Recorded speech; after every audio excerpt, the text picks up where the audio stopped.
The HOA tried to ban my wheelchair ramp at the lake house, but they didn't know I own the building inspectors who approved their entire community. The certified letter arrived on a Tuesday morning, stamped with that official red seal that makes your stomach drop before you even open it. VIOLATIONNOT ICEMMEDIATEEAACEERAAQUEARE screamed across the top in bold letters that seemed to mock me from my kitchen table. I remember staring at those words while my coffee grew cold, thinking about how just 18 months ago I was climbing mountains and running marathons. Now I couldn't even get into my own sanctuary without the aluminum ramp they wanted gone. The letter was signed by Karen Mitchell, HOA president, with a flourish that screamed self-importance.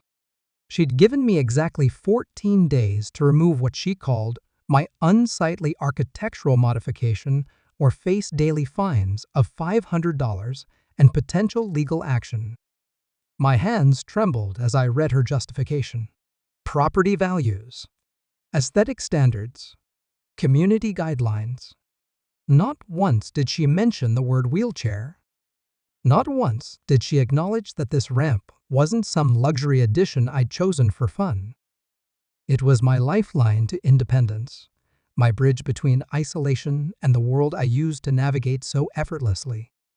The accident had already taken my legs. Now they wanted to take my dignity too. I wheeled myself to the living room window overlooking Crystal Lake, where I'd spent countless summers before everything changed. This house was supposed to be my healing place, the one spot where I could rebuild my shattered life. I'd bought it 6 months after getting out of the hospital, specifically choosing this quiet community for its peaceful reputation. The previous owners had been an elderly couple who'd installed grab bars and wider doorways, making it perfect for my new reality. But the ramp? That was mine. Custom built, professionally installed, a DA compliant down to the last specification. It curved gracefully from my front door to the driveway, designed to blend with the house's natural lines. My architect had spent weeks ensuring it complemented rather than clashed with the lake house aesthetic. Even my neighbors had complimented how seamlessly it integrated with the property. Well, most of my neighbors. Karen Mitchell lived 3 houses down in a pristine colonial that looked like it belonged in a magazine spread. She'd introduced herself the day I moved in with a smile so forced it could have cracked glass. "Welcome to Lakeside Estates," she'd said, eyeing my wheelchair with barely concealed distaste. "We maintain very high standards here." The way she emphasized standards made it clear she wasn't talking about lawn care. I should have seen this coming. The violation notice detailed every supposed infraction with surgical precision. The ramp allegedly violated Section 4.7 of the Community Guidelines regarding structural modifications that alter the original architectural integrity of properties. It supposedly violated Section 8.2 about installations requiring unanimous board approval for properties facing the lake. Most insulting of all, it violated Section 12.4 regarding modifications that negatively impact neighboring property values. They'd done their homework. The letter referenced 3 different architectural review meetings I'd supposedly missed, despite never receiving invitations. It cited property value assessments I'd never seen. It even included photos of my ramp taken from multiple angles, as if documenting a crime scene rather than a mobility aid that allowed me to leave my own home. But here's what Karen Mitchell and her perfectly manicured HOA board didn't know about me. Before the accident, before the wheelchair, before this lake house became my refuge, I wasn't just some random person they could intimidate with legal threats and bureaucratic nonsense. I was Michael Chen, owner of Chen Building Solutions, the largest building inspection company in 3 counties. The same company that had rubber-stamped every single construction project in Lakeside Estates for the past 12 years. Every foundation, every addition, every renovation. Every single structure in this community had my company's approval stamp on it. And Karen Mitchell's precious colonial? Well, let's just say the inspection reports from 2018 made for very interesting reading. I folded the violation notice carefully and placed it in my desk drawer next to a thick manila folder I'd been building for months.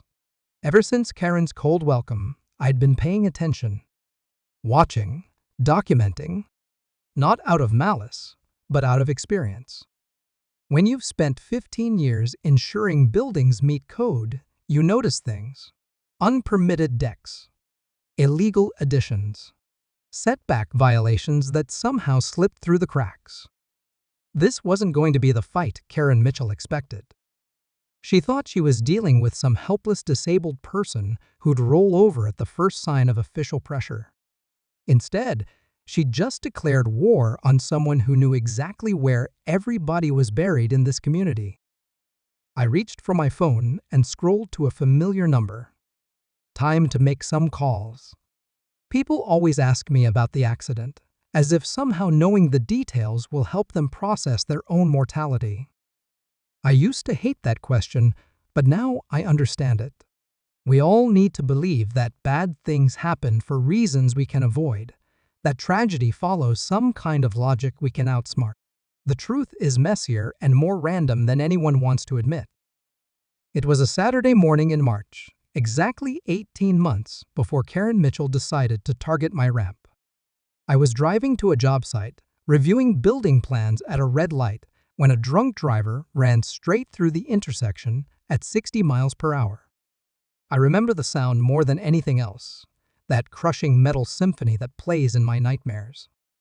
The impact folded my pickup truck like an accordion and shattered my spine like glass.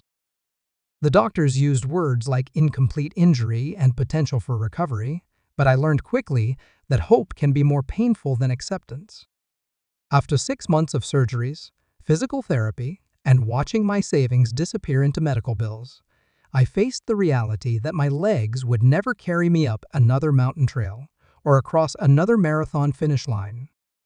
The life I'd built was over, and I had to figure out how to construct a new one from the wreckage. That's when I found this house on Crystal Lake. Not found it exactly. My physical therapist, Sarah, had mentioned it during one of our sessions when I was particularly bitter about my situation.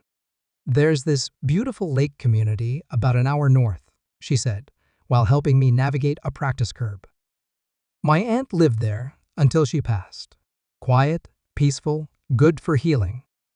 She didn't mention the HOA, but then again, most people assume homeowner associations exist to maintain property values, not wage war against disabled residents.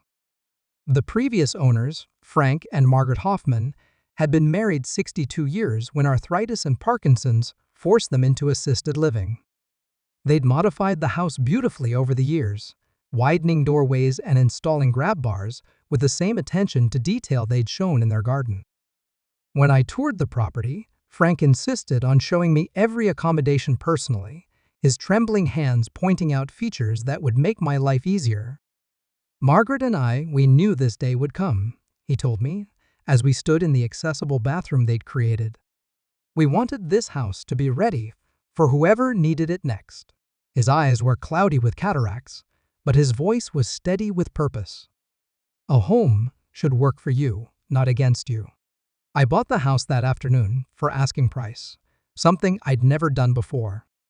But Frank's words resonated in a way that bypassed my usual business calculations.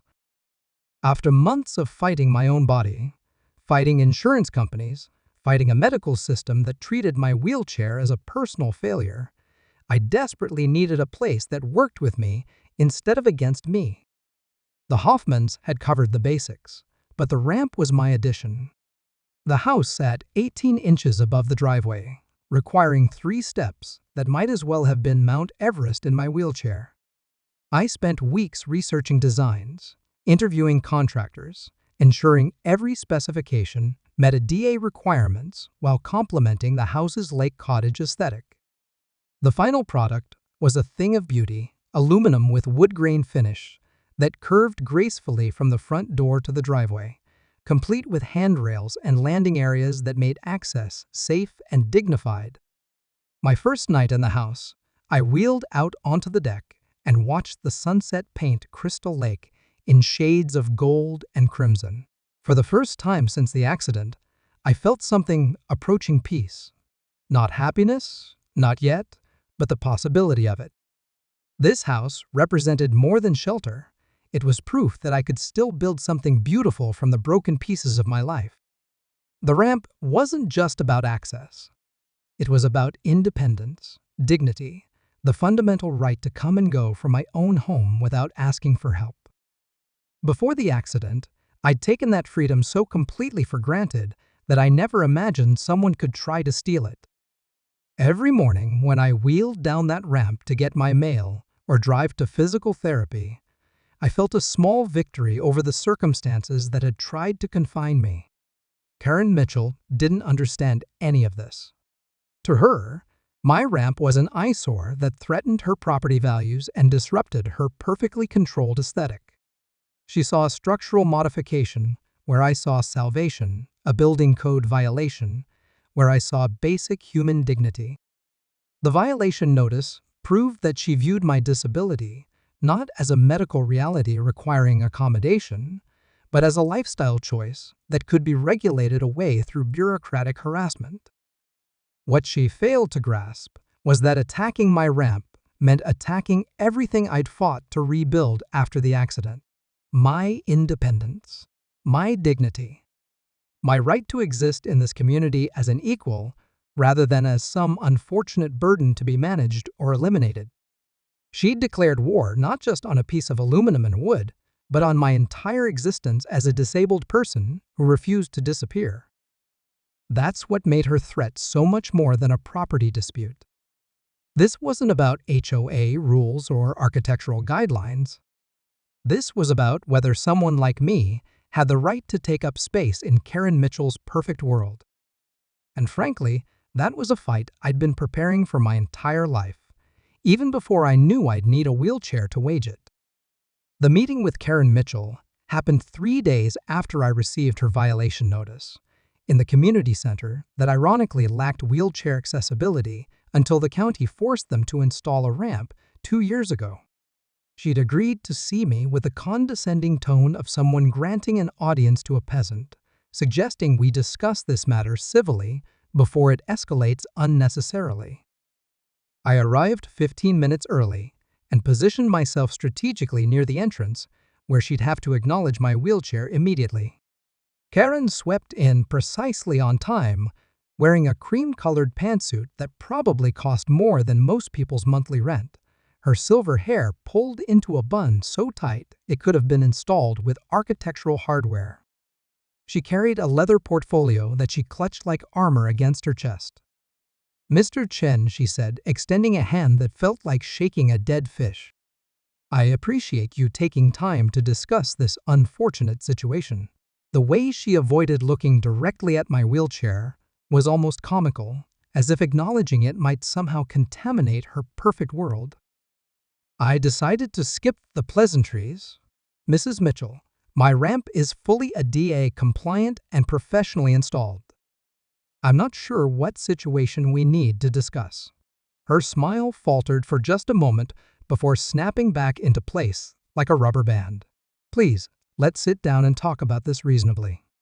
She gestured toward a small table, then seemed to realize I was already sitting. The flush that crept up her neck was almost worth the entire confrontation. "The issue," she continued, settling into her chair with practiced precision, "isn't about compliance with federal regulations. This is about community standards, property values, and maintaining the aesthetic integrity that makes Lakeside Estates such a desirable place to live." She opened her portfolio and withdrew a stack of papers with the efficiency of a seasoned bureaucrat. "Your ramp, while I'm sure it serves your needs, represents a significant deviation from our architectural guidelines. When property owners make unilateral modifications without board approval, it sets a dangerous precedent. What's next? Solar panels? Satellite dishes? Garden sheds painted in rainbow colors? Her voice carried the horrified tone of someone imagining the apocalypse. I leaned forward slightly, maintaining eye contact. So you're saying my medical necessity is equivalent to a rainbow garden shed? That's not what I said. Her composure cracked slightly. Look, Mr. Chen, I understand you have certain challenges, but that doesn't give you carte blanche to ignore community rules that everyone else follows. We have processes in place for a reason. Processes I was never informed about, I replied. Architectural review meetings I never received invitations to attend. Property assessments conducted without my knowledge. Tell me, Mrs. Mitchell, how exactly was I supposed to follow processes I didn't know existed? She shuffled through her papers, buying time. The guidelines are clearly stated in the community handbook provided to all residents upon purchase. Section 4.7 specifically addresses structural modifications requiring board approval. Section 4.7 addresses decorative modifications, like fencing and landscaping, I said, pulling out my own copy of the handbook. It says nothing about medical accessibility equipment. In fact, nowhere in these guidelines does it mention accommodations for disabled residents at all. That's not an oversight, Mrs. Mitchell. That's discrimination. Her perfectly applied makeup couldn't hide the red flush spreading across her cheeks. Now see here, this community has always welcomed people from all walks of life. But welcoming doesn't mean abandoning the standards that protect everyone's investment. Your ramp, regardless of its necessity, impacts the visual appeal of the lakefront properties. We've had complaints from neighbors about how it affects their view. Which neighbors? I asked calmly. She paused, clearly not expecting the question. Well, I'm not at liberty to reveal specific identities, but multiple residents have expressed concerns. Because I've spoken to my immediate neighbors, I continued. Tom and Susan Martinez, to my left, think the ramp looks great. The Johnsons across the street asked for my contractor's information because they want to install something similar for Susan's mother. The Patels next door brought me cookies and said they were glad to see someone making the house more accessible. I paused, letting that sink in. So I'm curious which neighbors you're protecting. Karen's professional mask slipped entirely. Look, Mr. Chen, this isn't personal. I have nothing against you or your situation, but I have a responsibility to this community to maintain standards. Property values in lakeside estates have increased 12% over the past 5 years, specifically because we enforce these guidelines consistently. My situation, I repeated slowly. You mean my disability? The medical condition that requires me to use a wheelchair to move around? That situation? You're twisting my words. She was rattled now, her careful composure dissolving. This isn't about discrimination. This is about following rules that apply to everyone equally. Rules that don't account for disabled residents, I said. Rules that effectively exclude people like me from participating in this community. Rules that prioritize your aesthetic preferences over my basic civil rights. That's the textbook definition of discrimination, Mrs. Mitchell. She slammed her portfolio shut with enough force to make me jump. The board has made its decision. You have 11 days remaining to remove the ramp or face daily fines and legal action. Federal regulations don't override private community agreements, and our HOA covenant gives us broad authority to maintain community standards. I smiled for the first time since entering the room. Actually, Mrs. Mitchell, the Fair Housing Act and a DA specifically override discriminatory HOA covenants. Federal law trumps your community guidelines every single time. But you seem confident in your legal position, so I'm curious who provided that advice? Our community attorney has assured us that we're well within our rights, she said, standing to signal the meeting was over. This community has successfully defended its standards against numerous challenges over the years. I'm sure it has, I agreed, maneuvering my wheelchair to leave. One more question, though. When your community attorney reviewed the legal basis for targeting my ramp, did they happen to mention that the Fair Housing Act provides for attorney fees and punitive damages in successful discrimination cases?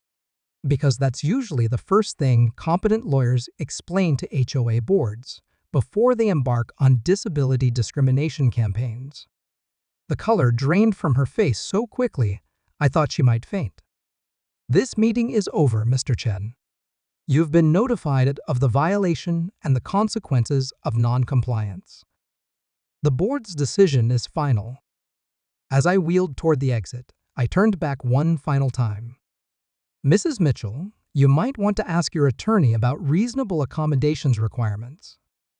And while you're at it, ask them about retaliation protections for disabled residents who assert their rights. I have a feeling you're going to need that information very soon."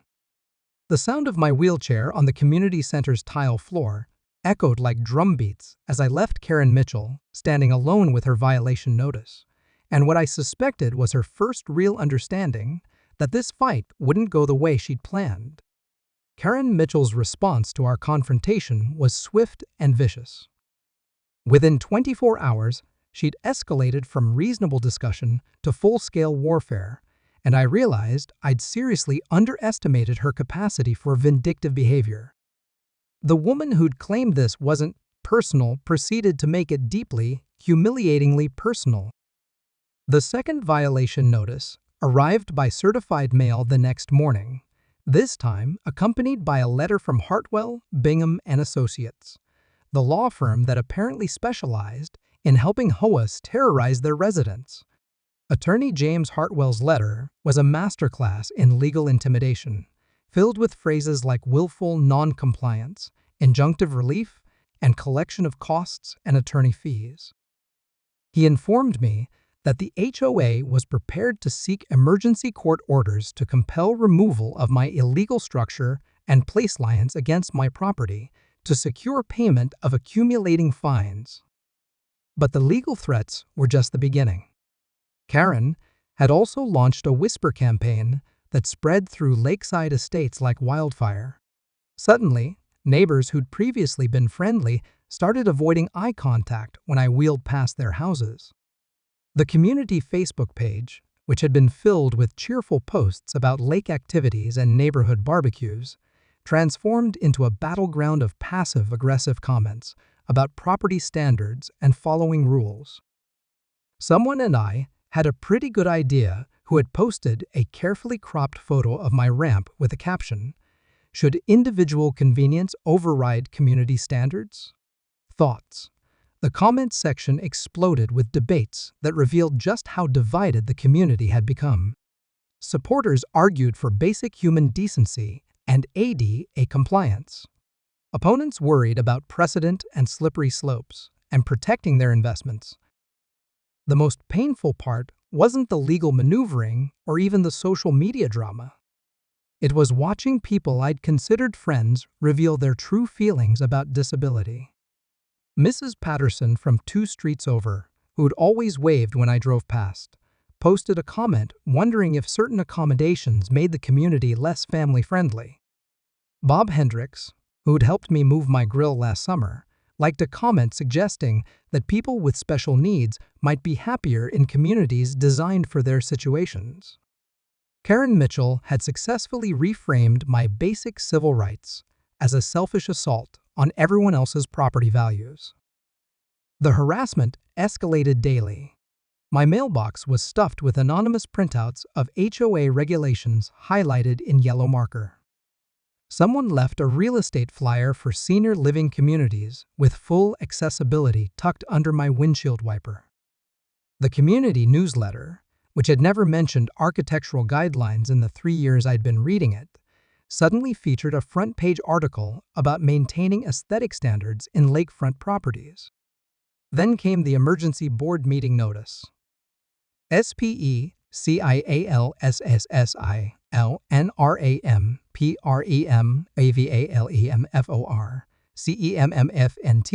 was scheduled for the following Thursday at 7 p.m. in the community center. The agenda was brutally direct, discussion, and vote on emergency measures to compel compliance with architectural standards violations. Consideration of increased daily fines and legal action authorization. Karen had managed to fast-track a process that normally took months, clearly hoping to crush my resistance before I could mount an effective defense. But she'd made one critical mistake in her rush to destroy me. In her eagerness to involve the community in her personal vendetta, she'd inadvertently created a public record of disability discrimination that would be devastating in court. Every Facebook comment, every anonymous flyer, every emergency meeting notice was documentation of a coordinated campaign to force a disabled resident out of the community. Still, the pressure was intense. My phone rang constantly with calls from neighbors taking sides. Some offered support and legal advice. Others suggested I consider what's best for everyone and find a more suitable living situation. The stress was affecting my sleep, my appetite, my physical therapy progress. There were moments when I seriously considered just removing the ramp and selling the house, finding somewhere else to rebuild my life away from this toxic environment. That's exactly what Karen Mitchell was counting on. She wanted me to break under the pressure, to slink away quietly so she could claim victory and send a message to any other disabled person who might consider joining her perfect community. She'd calculated that the stress of fighting an entire HOA board, backed by lawyers and supported by neighbors, would be more than someone in my situation could handle. What she didn't calculate was how thoroughly her harassment had motivated me to dig deeper into the secrets of Lakeside Estates. Every threatening letter, every anonymous flyer, every snide Facebook comment made me more determined to understand exactly what I was dealing with. And as someone who'd spent 15 years inspecting buildings and reviewing permits, I knew that every community had skeletons in their architectural closets. Karen Mitchell's Colonial, for example, had some very interesting history. The deck addition from 2018 that had somehow been approved despite clear setback violations. The finished basement that appeared on no official plans but was clearly visible in the real estate photos when she'd bought the house. The 3-season porch that had been converted to year-round living space without proper permits or inspections. But Karen's violations were just the tip of the iceberg. The more I researched, the more I discovered that Lakeside Estates was built on a foundation of cutting corners, overlooking code violations, and approving questionable construction projects.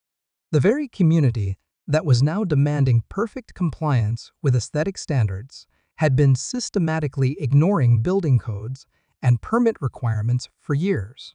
And every single questionable approval had been rubber-stamped by Chen Building Solutions. My company, my inspectors, my signatures on documents that should have stopped dozens of these projects before they were built. The emergency board meeting was still 5 days away, but I already knew how it would end.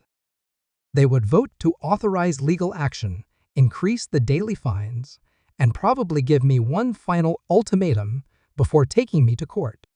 Karen Mitchell would stand before the assembled residents and paint herself as a defender of community standards against a selfish individual who refused to follow rules that applied to everyone else. What she wouldn't know until it was too late was that I'd spent those 5 days building a case that would expose the hypocrisy and illegal construction practices that her precious community was built on. The same building codes she wanted to use as a weapon against my ramp would destroy half the modifications in Lakeside Estates, starting with her own house. I was no longer fighting just for my ramp. I was fighting to expose a system of selective enforcement that protected the right people while targeting those who didn't fit the community's narrow definition of acceptable residents. And I had the documentation to prove it. The revelation that would change everything came to me at 3 a.m. on Tuesday morning, 2 days before Karen Mitchell's emergency board meeting. I was sitting in my home office, surrounded by building permits, inspection reports, and violation notices, when I realized I'd been approaching this entire situation backwards.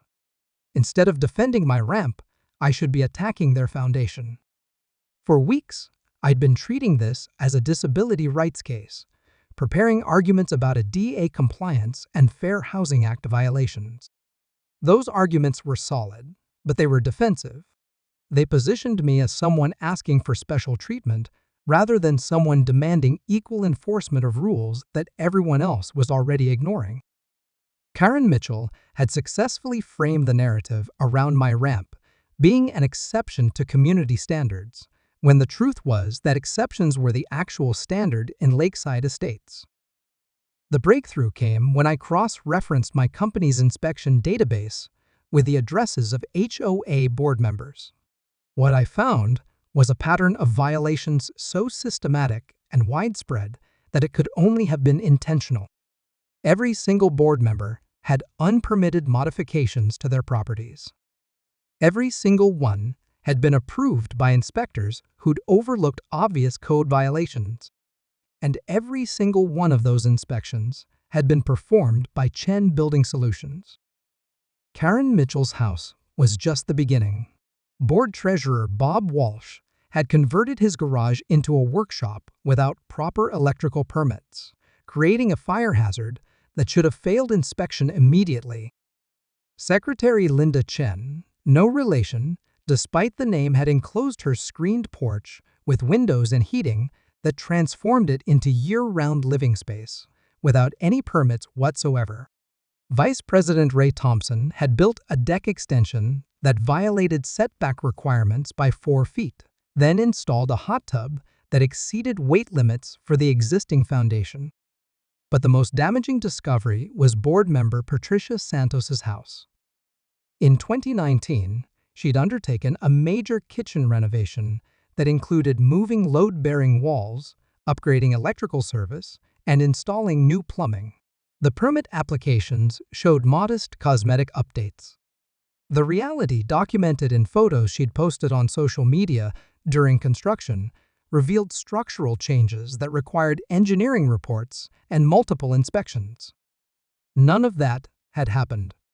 My inspector had signed off on a cabinet replacement project that was actually a complete structural renovation. Every single one of these violations represented serious building code infractions that could result in forced corrections, massive fines, or even condemnation orders. More importantly, every single one had been enabled by inspection reports from my company that were either fraudulent or incompetent.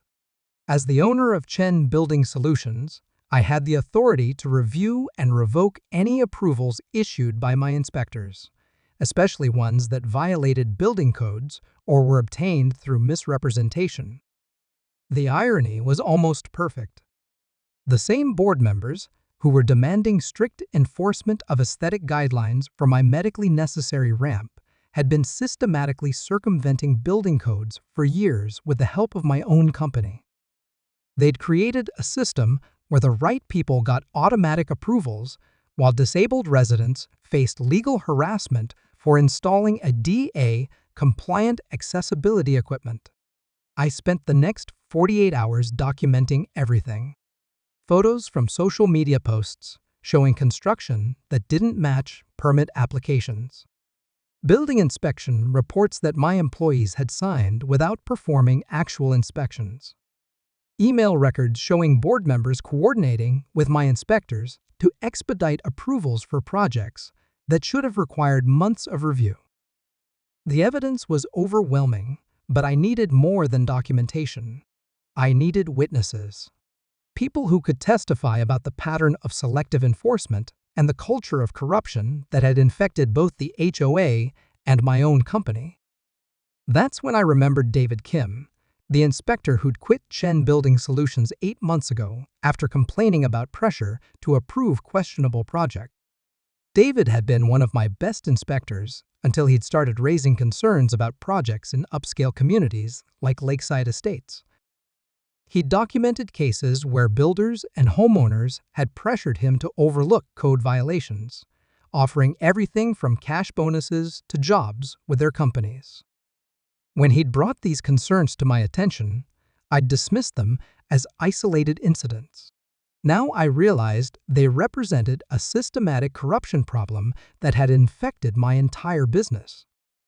I called David at home that Tuesday evening, expecting him to hang up on me.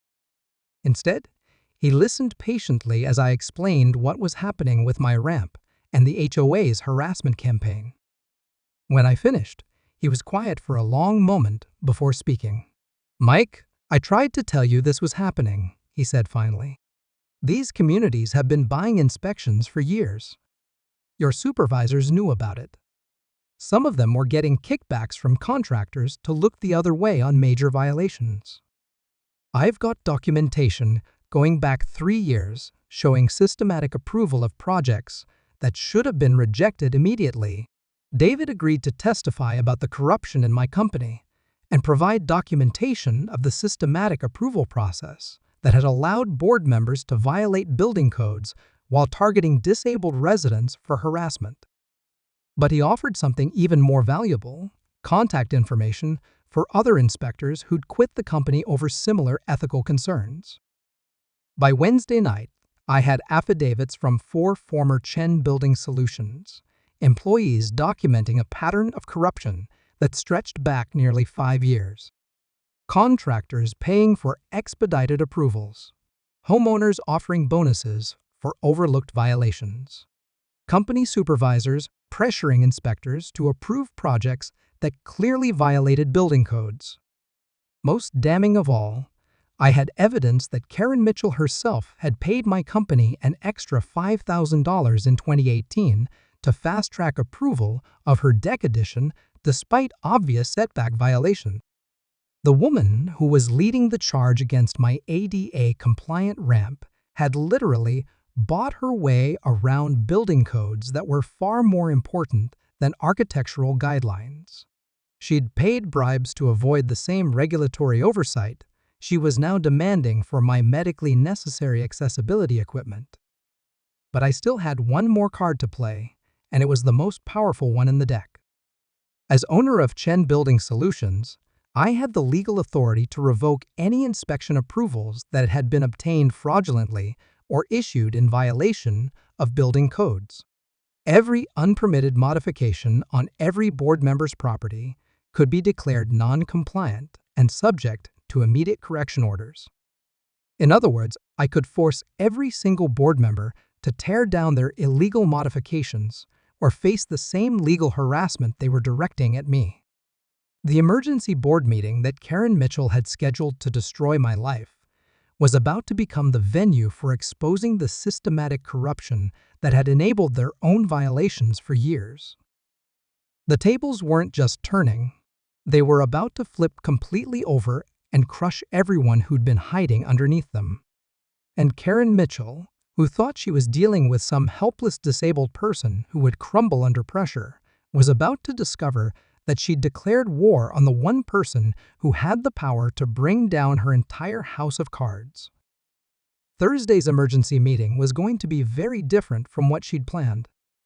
The community center was packed beyond capacity when I arrived at the emergency HOA meeting Thursday evening. Karen Mitchell had clearly mobilized every supporter she could find, filling the room with residents who viewed my wheelchair ramp as a threat to their property values and way of life. The energy in the room was hostile, electric, with the anticipation of watching someone get crushed by bureaucratic machinery.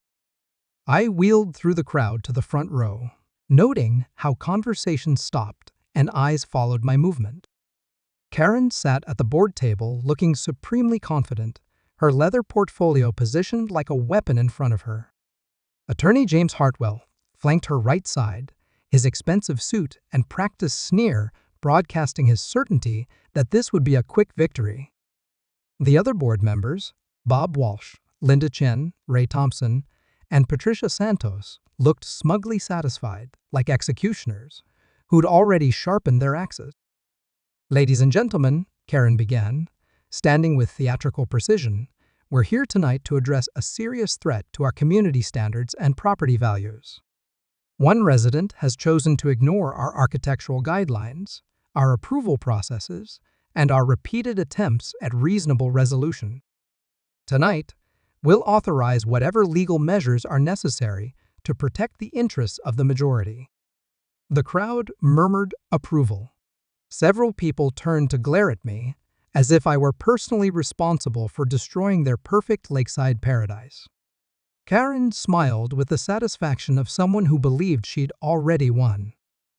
"Mr. Chen installed an unauthorized ramp that violates multiple community guidelines," she continued, opening her portfolio with practiced efficiency. "Despite our good faith efforts to work with him, he's refused to comply with the same rules that govern everyone else in Lakeside Estates. Tonight, we're asking for your support to take legal action that will compel compliance and send a clear message that no one is above our community standards." The crowd applauded enthusiastically. Someone in the back shouted, "It's about time." Another voice called out, "Equal treatment for everyone." The irony of that last comment was so perfect I almost laughed out loud. Karen gestured for silence and continued her performance. "The board has consulted with our attorney and confirmed that we have every legal right to enforce these standards. Federal regulations don't override private community agreements, and our covenant gives us broad authority to maintain the aesthetic integrity that makes this community so desirable." That was my cue. I raised my hand and waited for Karen to acknowledge me, which she did with visible reluctance. "Mrs. Mitchell, before the board votes on legal action, I'd like to address some concerns about selective enforcement of community standards," I said, my voice carrying clearly through the packed room. "I've discovered some interesting discrepancies in how these guidelines have been applied over the years." Karen's confident expression flickered slightly. "Mr. Chen, this meeting is about your violation, not—" "Actually," I interrupted, producing my own folder from my lap bag, "this meeting is about community standards and equal enforcement. And I think residents deserve to know how those standards have been applied to board members themselves." The room went quiet. Karen exchanged glances with Attorney Hartwell, who leaned over to whisper something in her ear.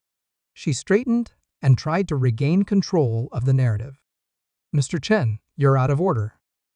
This is a violation hearing, not a—" "Mrs. Mitchell," I said, raising my voice slightly, "did you pay Chen Building Solutions an additional $5,000 in 2018 to expedite approval of your deck addition that violates setback requirements by 6 feet?" The silence in the room was deafening. Karen's face went white, then flushed bright red. That's completely irrelevant to it." "And Mr. Walsh," I continued, turning to address the board treasurer directly, "when you converted your garage to a workshop without electrical permits, did you discuss that project with Chen Building Solutions Inspector Marcus Rodriguez before he signed off on what was officially documented as minor repairs?" Bob Walsh looked like he'd been struck by lightning.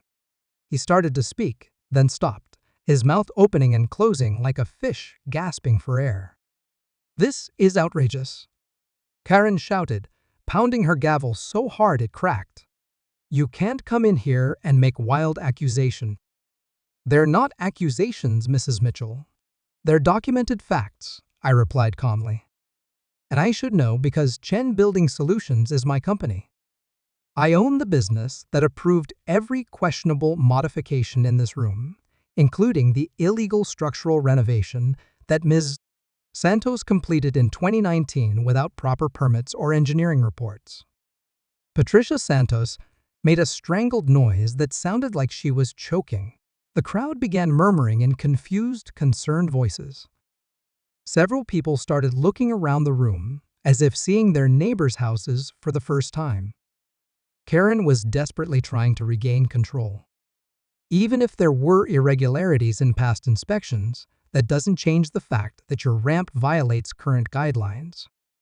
"My ramp," I said, standing up from my wheelchair with the help of my arm braces, "is the only structure in this entire community that was built in full compliance with both ADA requirements and local building codes. It's also the only modification that serves a genuine medical necessity rather than personal convenience or property value enhancement. The sight of me standing seemed to stun the room into complete silence. I remained upright for several seconds, making sure everyone could see that I wasn't confined to the wheelchair by choice. "Here's what's going to happen," I continued, sitting back down, but maintaining eye contact with Karen. "As owner of Chen Building Solutions, I'm hereby revoking all inspection approvals that were obtained through fraudulent applications or issued in violation of building codes. That includes Mrs. Mitchell's deck, Mr. Walsh's electrical work, Mrs. Chen's porch enclosure, Mr. Thompson's overweight deck addition, and Mrs. Santos's unpermitted structural renovation." The room erupted in chaos. Board members were shouting denials and accusations. Residents were demanding explanations about their own properties. Attorney Hartwell was frantically shuffling through papers, clearly trying to understand how his easy victory had transformed into a complete disaster. I raised my voice above the commotion.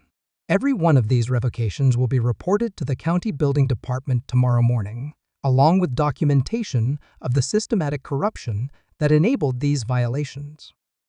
You'll all receive official notices requiring immediate corrections or face condemnation proceedings." Karen Mitchell looked like she was having a stroke. "You can't do this. This is retaliation. This is equal enforcement of building standards, Mrs. Mitchell.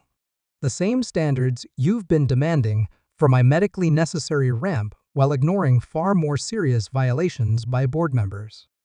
I paused, letting that sink in.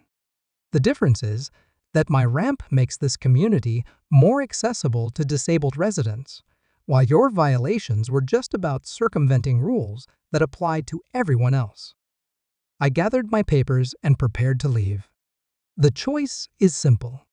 You can drop the harassment campaign against my ADA-compliant ramp, or you can explain to your insurance companies and mortgage lenders why half the modifications in Lakeside Estates are about to be declared illegal structures, requiring immediate removal. The silence that followed was broken only by the sound of my wheelchair moving toward the exit. As I reached the door, I turned back one final time. "Oh, and Mrs. Mitchell?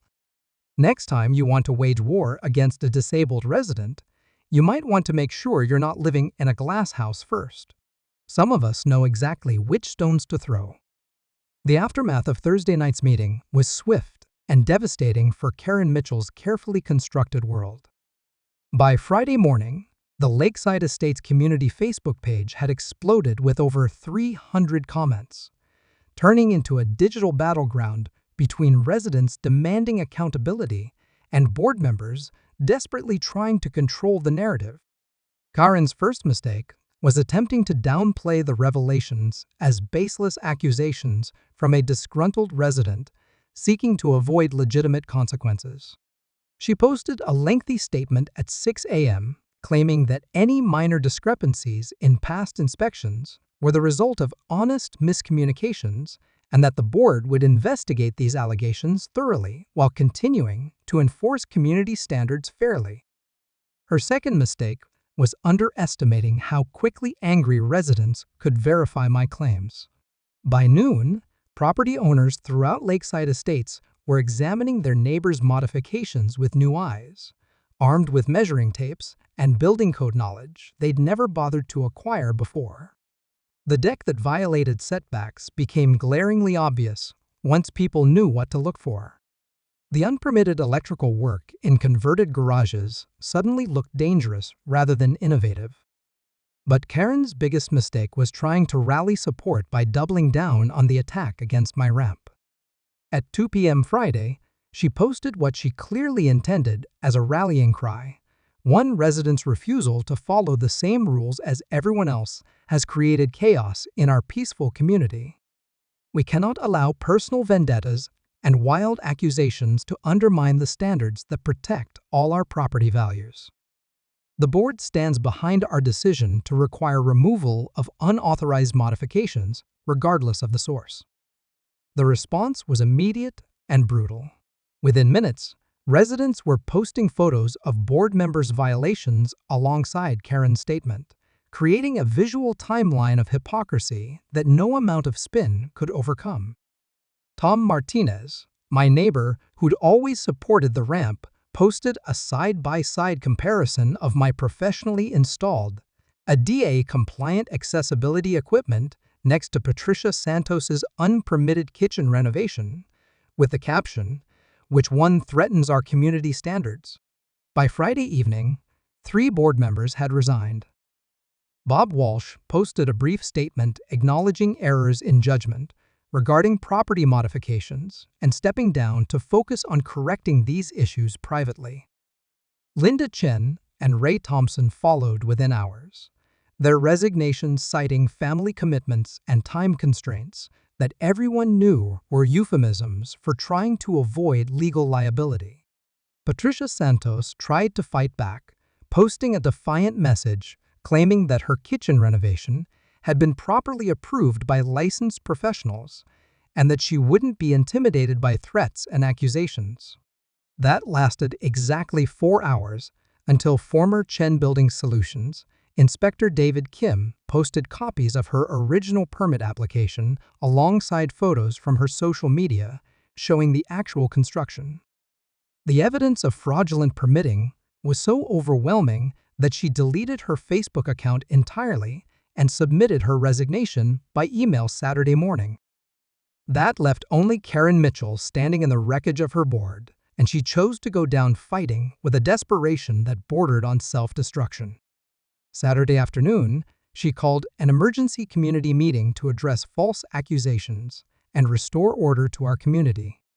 The meeting was scheduled for Sunday at noon, giving her less than 24 hours to mount what everyone knew would be her last stand. But Karen had one final card to play, and it was the most vindictive move in her entire campaign. Sunday morning, she filed a complaint with the county building department, claiming that I had used my position as owner of Chen Building Solutions to threaten and intimidate HOA board members with fraudulent inspection revocations in retaliation for legitimate enforcement of community guidelines.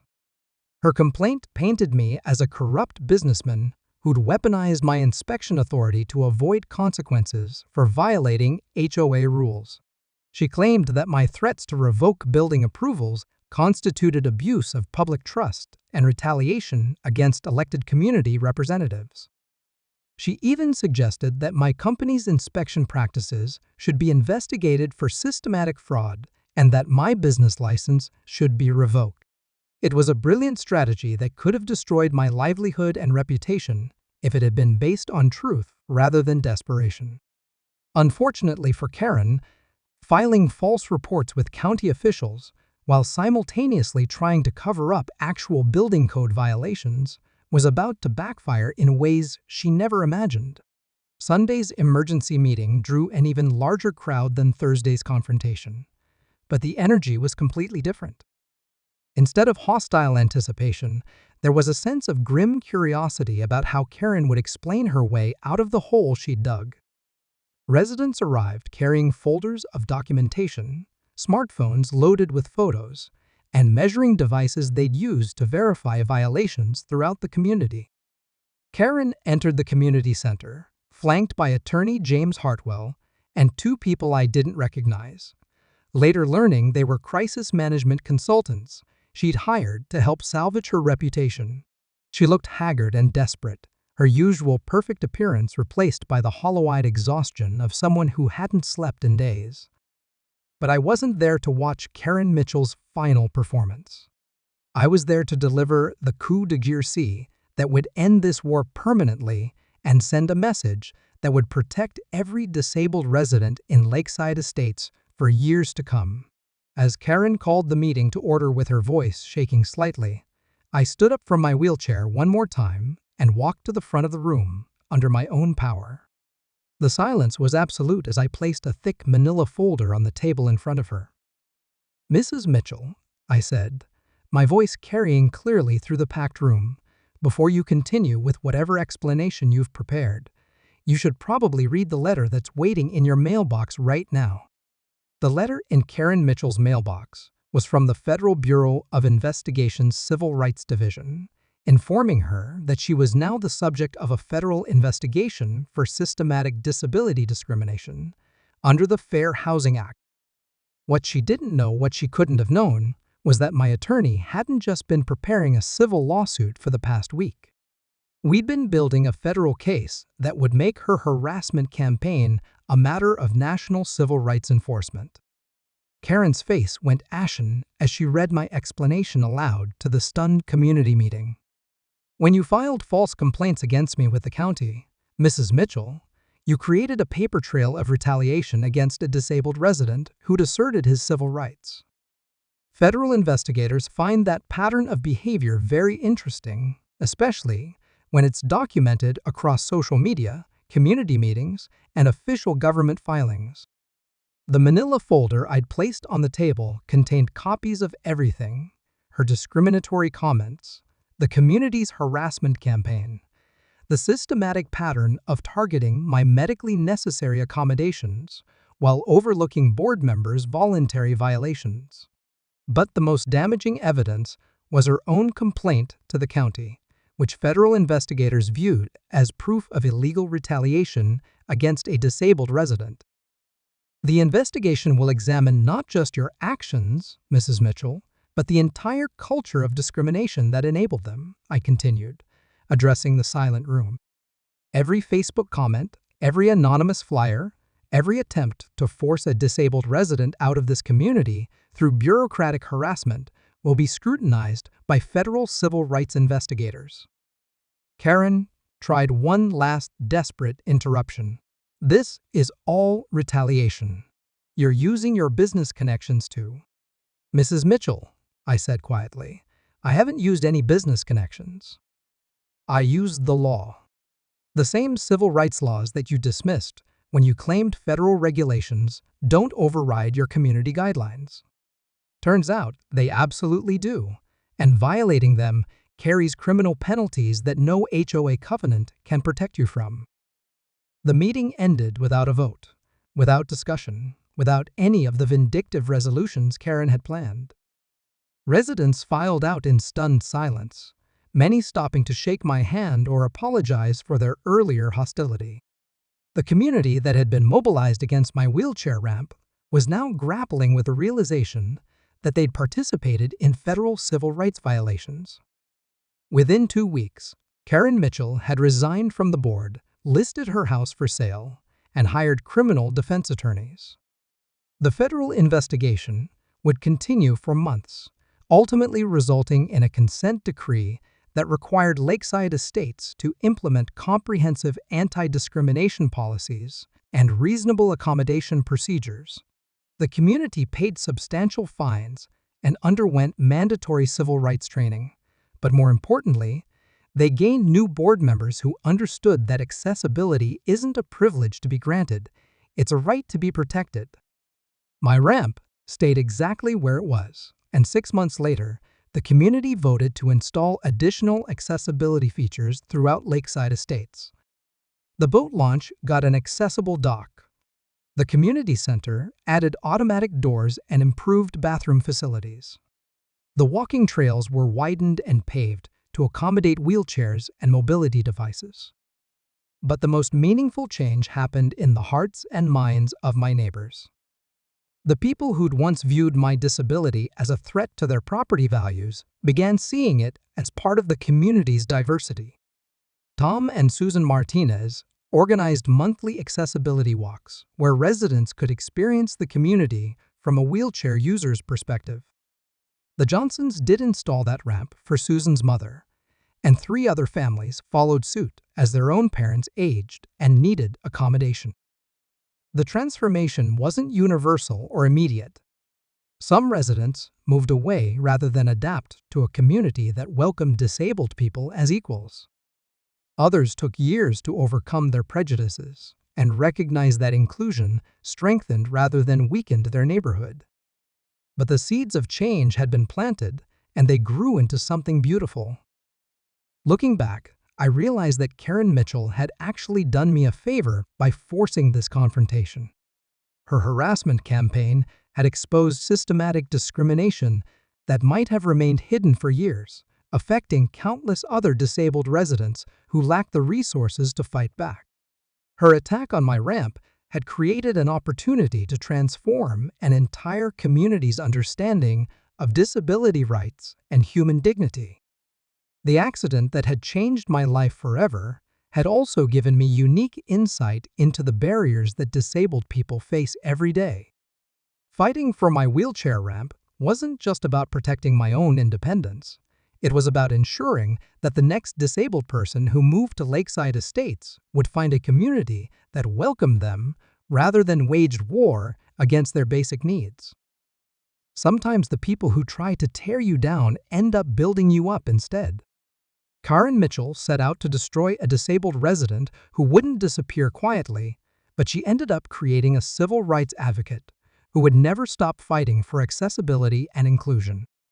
Her harassment campaign became the catalyst for changes that will protect disabled residents in communities across the country.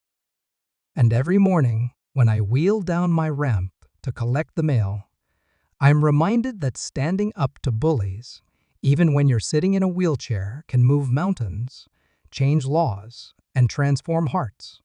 The ramp that Karen Mitchell tried to ban didn't just give me access to my home. It gave me a platform to ensure that every disabled person has the right to access their dreams. That's a victory worth fighting for, and a lesson worth sharing. Because in the end, the strongest ramps aren't built from aluminum and wood, they're built from courage, determination, and the unshakable belief that everyone deserves a place to call home. If this story resonated with you, if you've ever faced discrimination or watched someone else fight for basic dignity, I need you to share this video, hit that subscribe button, and let me know in the comments about your own experiences with standing up to bullies. Together, we can build ramps that lead to justice, one story at a time.